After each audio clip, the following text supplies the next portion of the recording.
Well, we're just outside Ed Smith Stadium down here in Sarasota. I'm Brendan Mortensen, joined by our MASN Orioles insider, Roch Kubatko. Roch, we saw Tyler Wells throw a live BP today. Obviously, he's going to be vying for one of those starting rotation spots after a couple of injuries. Yeah, he looked really, really good, too. From what you can tell from a bullpen and then his live BP, where he had a couple strikeouts, a weak bouncer, a weak ground ball. I saw Adley Rutschman caught him in the bullpen. They were talking a little bit. At one point, Wells said, look, as long as my pitchers are moving here, you're looking more for movement at this point and the action on the ball.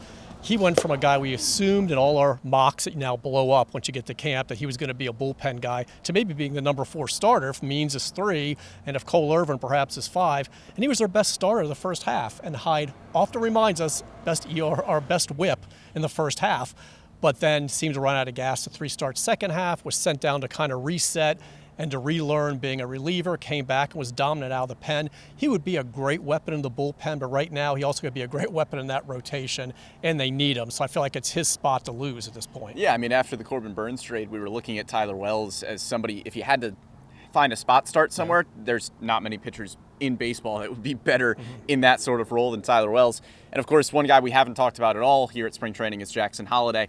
Now he was able to get challenged a little bit today. We saw him in a left-on-left situation against Cianel Perez. What do you see out of Holliday? And Nick Vespi, he flew out, I think, against Perez, shallow left center. He drew a walk against Vespi after taking a pretty bad swing and asked Vespi later, I said, was that a walk or a called third strike? And he said, let's just say it was a strike. Who's going to know? But I think it was a little bit up. There's no umpire. But I feel like because he didn't start out in the initial round when it was some of the other guys like Wells and I think Bauman or whoever, he came in later. I don't know if it was specific. We need you to see some left-handers because you may be breaking camp with us and you may be a regular in our lineup facing left-handers. And, anytime he's comes up to the plate, we all have our phones out and we're videoing. So, he hung in there well. And he did draw a couple walks. So, I think, for what that's worth again, but he looked like he had a pretty good eye. But I thought it was pretty telling, and maybe Brandon Hyde could say something about it tomorrow, that they sent him up there against a couple lefties. I don't think that was by accident. Yeah, what do you expect? Impressive from Jackson Holliday. Right. He does everything well. Yeah.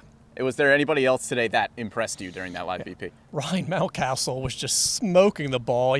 He cleared the fence in one of the at-bats, right field, and he hit another off the scoreboard in center when I said, hey, did that hit the bottom of the scoreboard? Because we couldn't tell if it was fence or scoreboard. And he said, actually, it was in the middle of the scoreboard. So sorry about that, Ryan. It was the middle of the scoreboard in center field. So he was really just squaring up everything. And if he's healthy for a full season, which obviously he wasn't last year, he made 2 trips to the IL. That's a big right-handed bat in that middle of that lineup. And Kyle Stowers, let's not sleep on him. Yeah, don't not forget just about because Kyle that would Stowers. be uncomfortable, but don't sleep on Kyle Stowers because he broke camp with the team last year. We kind of forget that. I think it was like 2 for 30, got sent down, had a shoulder injury, cost him a couple months with Norfolk, then got smoked in the face by a fastball and fractured his nose. But when he did play down there, he was putting up numbers. Now, it's a little crowded with left-handed hitting outfielders, obviously, so he's kind of fallen behind, the Calgers and the Kierstadts. But still, kind of keep an eye on him because he smoked a couple balls a day. He was squaring them up, driving the ball. It's a guy who could maybe force his way on. There's also the DH spot, of course. The guy can play pretty much anywhere in the outfield. So I feel like he might, for a guy who broke camp last year, he may qualify still as kind of a dark horse because I don't think a lot of people are giving him much of a chance based on the other outfielders now. Yeah, he had an impressive left-on-left at-bat as well. Smacked a double one-hopper off the wall. So impressive from Kyle Stowers. We did hear Mike Elias say at the beginning of the offseason, don't forget about that guy. He is going to be in that competition for the 4th outfielder spot.